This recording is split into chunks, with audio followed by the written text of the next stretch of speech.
In 2009, TV personality Natalie Solomon rose to fame when it became known to the media that she would be giving birth to octuplets, the second full set of octuplets to have been born in the United States. Controversy soon set in when it was revealed that Solomon already had 6 children, and they were conceived through an in vitro fertilization, a specialized form of assisted reproductive technology. Headlines splattered across front pages full of speculation and accusation. Loving mother or mom from hell? Why is it the public's interest how a woman decides to conceive, how many children she decides to have, and whether or not she is fit for the job? More importantly, why am I asking you to think about Octomom right now? Because Solomon's story is an example of modern-day yellow journalism. A story sensationalized through the media using crude exaggeration, little research, and shocking headlines. The altogether unprofessional approach to journalism dates back to the late 1800s, when New York press editor Irvin Wardman used the term to describe an unfolding rivalry between William Hearst and Joseph Pulitzer. Now, if you've seen the movie, or better yet, the musical Newsies, you might know what I'm talking about. If you haven't, here's a brief breakdown. The scene is set at the height of the Hearst and Pulitzer showdown, both individuals overseeing a highly successful newspaper, competing for the top spot, competing to be the king of New York. Pulitzer at the New York World, and Hearst at the New York Journal.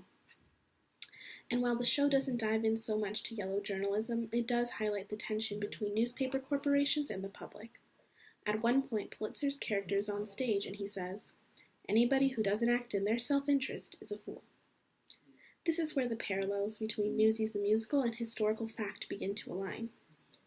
You see, before Pulitzer took over the World, he was editor of the St. Louis Post-Dispatch. Here, he found that the best way to combat popular causes was not through advocacy, but through news columns. And by doing so, he essentially invented muckraking. And this was the sort of ethic he soon brought to the New York World. Meanwhile, over in San Francisco, William Hearst began his journalistic journey by inheriting the San Francisco Examiner from his father in 1887. Previously, Hearst had attended Harvard University and for a brief time worked for Joseph Pulitzer at the World. And though Hearst was ultimately expelled from Harvard for bad behavior, it was his father's hope that giving him the Examiner would help Hearst settle down. And Hearst instead took this opportunity to spend $8 million to establish the Examiner as a successful publication. It was during this time that Hearst also decided to venture out to New York City and buy the New York Journal, aiming to challenge Joseph Pulitzer at the New York World. With New York City as their battleground, the two are most known for fighting for the services of R.F. Alcott, a cartoonist who drew the Yellow Kid, the child of a New York City tenement.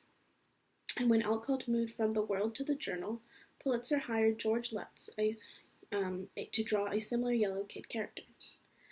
The rivalry moved forward with fervor. Sensationalizing the news to increase circulation became the game to win.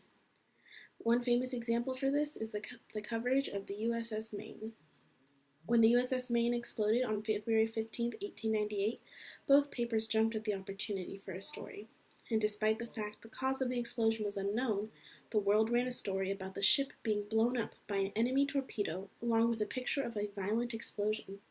And the Journal ran a similar story, claiming they would give $50,000 reward to anyone with information on the attack. Both obviously just trying to pull in readers, since there was no actual attack on the ship. And so, yellow journalism flourished. And while many believe this framework of history for yellow journalism to be true, some have their doubts. Some find the origin of yellow journalism in the story of a man named John Peter Zenger. In the late 1700s, he found himself publishing a pamphlet condemning a local governor. And when Zenger was brought to trial, the jury found him not guilty on the basis that truth was a defense against charges of libel and slander. Whichever story you decide to believe, a couple things remain clear.